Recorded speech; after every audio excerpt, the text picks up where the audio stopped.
Hey everyone, welcome to another episode of Bethel Backstage. We're excited to dive into today's conversation, but just a quick note for those of you who are faithfully watching and listening. First of all, thank you. Second of all, hey, summer's coming. We're all traveling, doing different things, and also going to be reworking kind of the podcast that we've been doing over the summer so that we can bring you higher quality content and more regular rhythms so that it can be more helpful to you. So this summer you might see a little bit less from us, but be in prayer for us and be knowing that we're working behind the scenes to relaunch, hopefully early to mid fall. But here we are once again. My name's Dustin Rouse. I'm here with our senior pastor, Steve DeWitt and Stephen Ganschow, and we're talking about a really wide, deep, broad, difficult topic. And so, Pastor Steve's been the senior pastor of our church 25 years? Almost 26. Almost Yes. 26 years. Has been in many conversations about this, preached on it, and that sort of thing. By the time this episode drops, I believe Pastor Stephen will have preached one, if not two, messages at our campuses on the topic of anxiety. And Stephen has like 6 PhDs or something like that. So, Stephen, tell us a little bit about your background and how you can bring some helpful PhD. First one I already have is in? It's in Christian counseling with a special focus on neuroscience. Very good. Yeah. But what you may not know, and he'll be embarrassed that we're going to mention this, but he's getting a second PhD. Yeah. One's not good enough. Got to have two. Gotta have two. Second PhD is in? Yeah. So it's in community care and counseling, and it's a doctorate of education. So it's an EDD as opposed to a PhD, so that I can teach at a very specific level on specific stuff. So what I love about this is we have years of experience, theological, pastoral, coming from this side of the table, and then years of and a lot of reading and writing from the clinical side, the counseling side as well. And so these are questions that you have sent in to us, and we're going to do our very best to just answer them and to provide some value, to hopefully give you some tools to work through these things in your own life. So we're going to start off just really, really broad. What is anxiety? Help us understand that. Well, anxiety is a human experience that we all can relate to, but it is rooted very much in the story of the anthropology of mankind. And while it doesn't say anxious, I think the very first moment of anxiety was when after Adam and Eve sinned, and God said, "Adam, where are you?" And they ran away and they hid. And there probably was there was shame, guilt, a lot of different feelings, but no doubt there would have been an elevated sense of fear and of worry, which maybe is a good way to think of anxiety. It's either the ugly child of fear and worry, or the ugly stepsister, because they very much flow together. And so God did not make us to be anxious people. Adam and Eve, prior to the fall, were never anxious about anything. Yep. And someday, after our redemption is consummated, we won't be anxious people anymore. So we see anxiety then as this prevalent human experience in between the fall and prior to glorification. So what is it fundamentally? It is at least the questioning, if not the denying, of two very critical, essential characteristics of God. So the Bible is extremely clear that God is sovereign over everything. Okay, so He is in control of everything. He has purposed everything. Ephesians 1:11, that He has purposed everything according to His will. And that sovereignty is an exercised authority over every circumstance in the universe, so that nothing surprises Him, nothing is outside of His will, nothing is outside of His power. So He has all of the control and the purposing and the sovereignty matched with His power, His omnipotence, which means that what He purposes happens by his power. Okay, so the sovereignty of God is a critical, wonderful, essential aspect of who God is. Now that alone doesn't mitigate.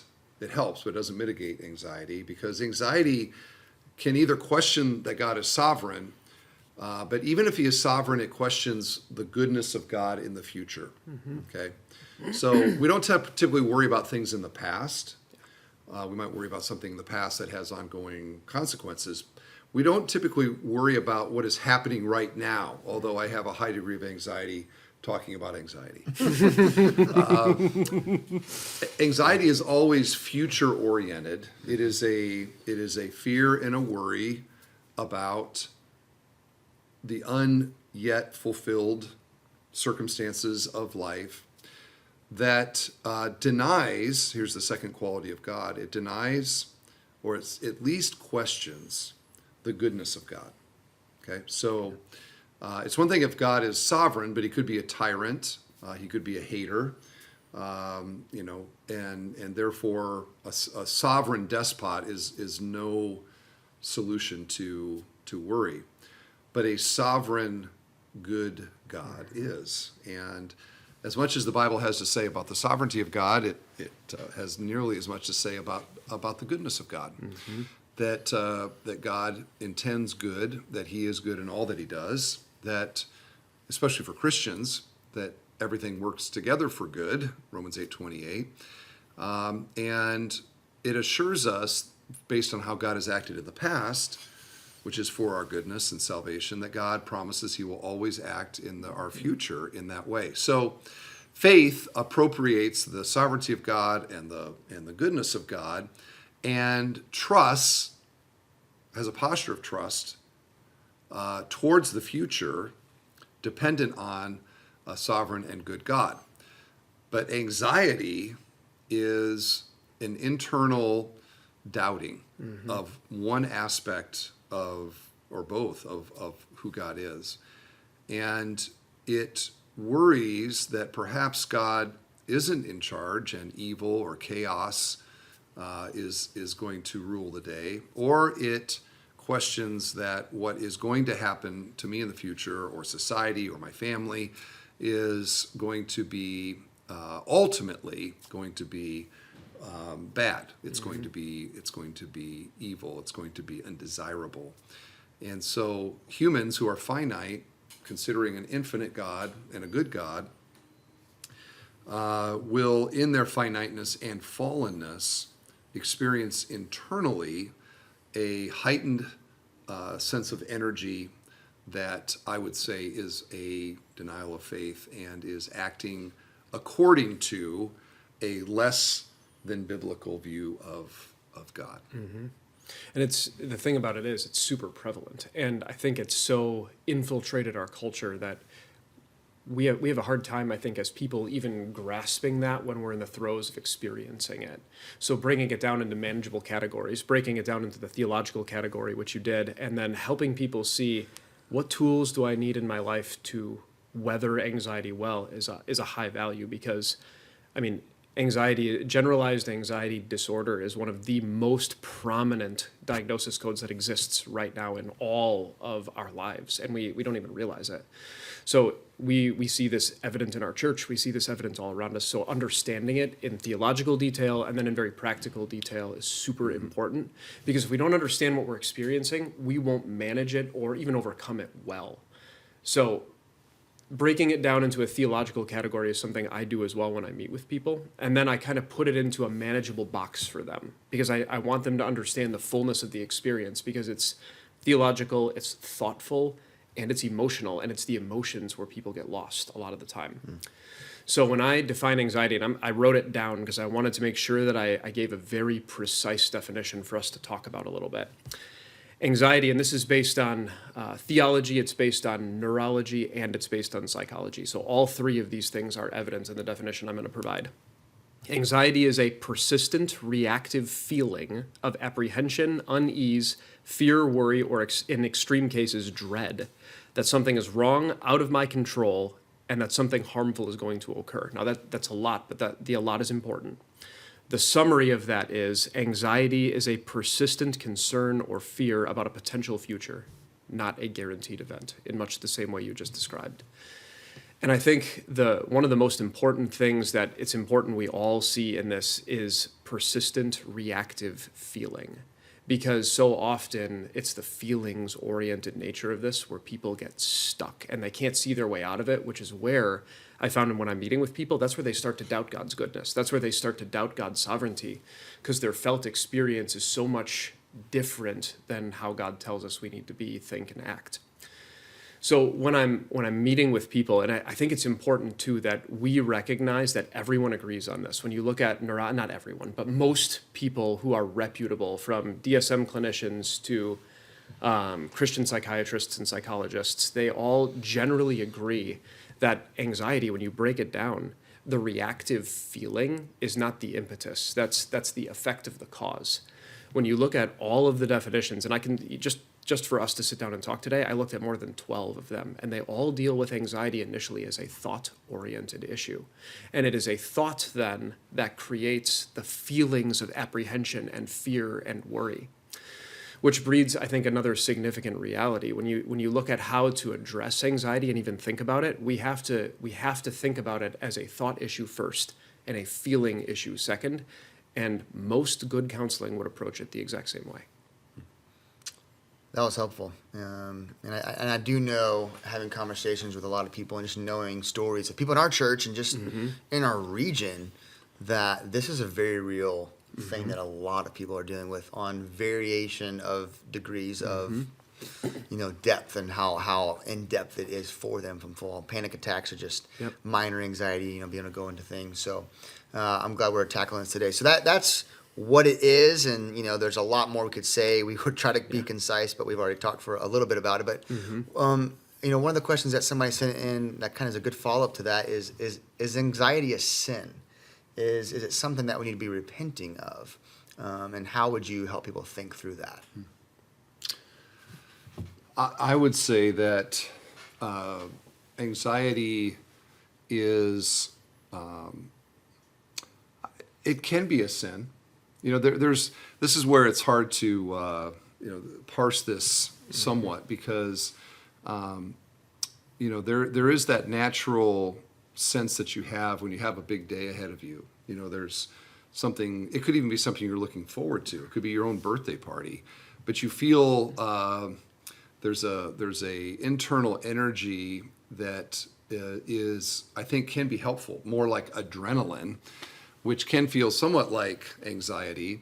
So I think it depends on making sure that we understand anxiety biblically. So I would say a biblical definition of anxiety, or its mother, which would be fear, that generally speaking, those are expressions of a lack of faith.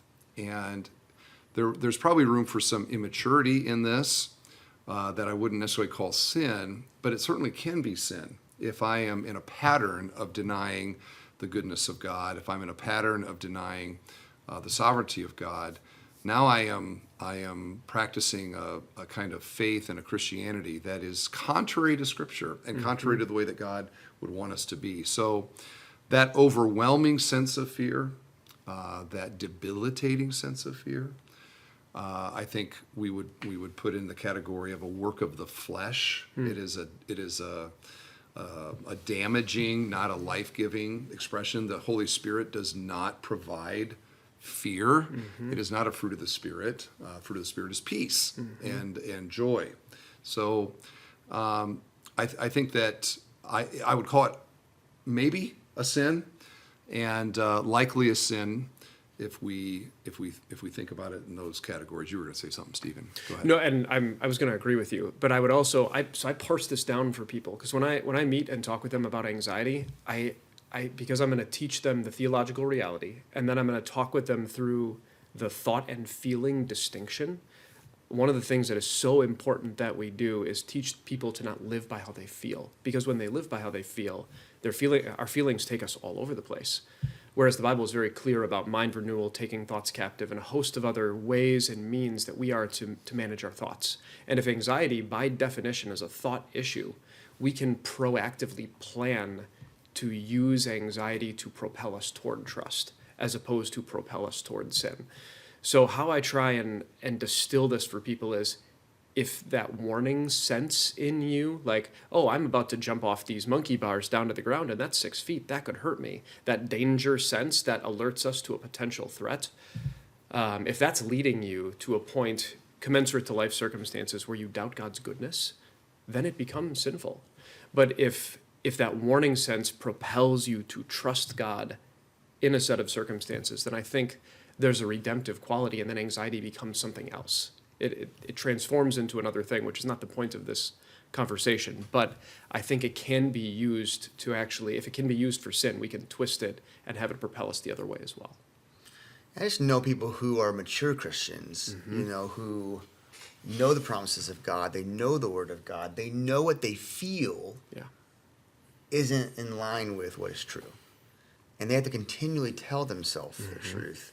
And so I think that's where, for me, I would distinguish between fighting against the brokenness of the body, and the mind's included in that, and the brokenness of this world and all of those things. It kind of leads into my next question I have in front of me, which was sent in. This is going to be a big one. And I think, Stephen, we'll start with you because, Paul tells us that we're made up of mind, soul, and spirit, however you want to divide that up, the body, mind, and soul, and how you want to do that. But in regards to anxiety, in regards to these things that we know, the thoughts that we have, the feelings that those lead to, what would you say about medication? We've had a few questions, a lot actually, that came in talking about what do we do with medication in regards to mental health and anxiety?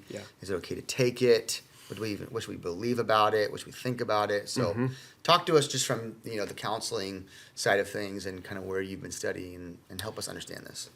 Yeah, this is a super nuanced question, which I think is important to say off the bat. So what I think would probably be helpful if I speak from the standpoint of research first and not just my own opinion or experience. When you look at the data that DSM, the Diagnostic Statistical Manual, that's the book that has to be consulted when you're going to talk about any kind of mental illness. When you look at the clinicians that are involved with that, and you look at Mayo Clinic, and you look at these other places that are very well regarded that treat anxiety, medication is always the last or nearer to the last recommendation that they themselves make. So I then opt to think if both Christians and secularists say medication is kind of the last stop that you should make, that seems to be the safest data-driven conclusion that we should come to. So that would be the position that I would personally advocate for. I think that there's a lot of research coming out right now as well related to the helpfulness of medication. It's for about 50% of people. Recent 2022, 2023 studies are showing that not everyone benefits from it.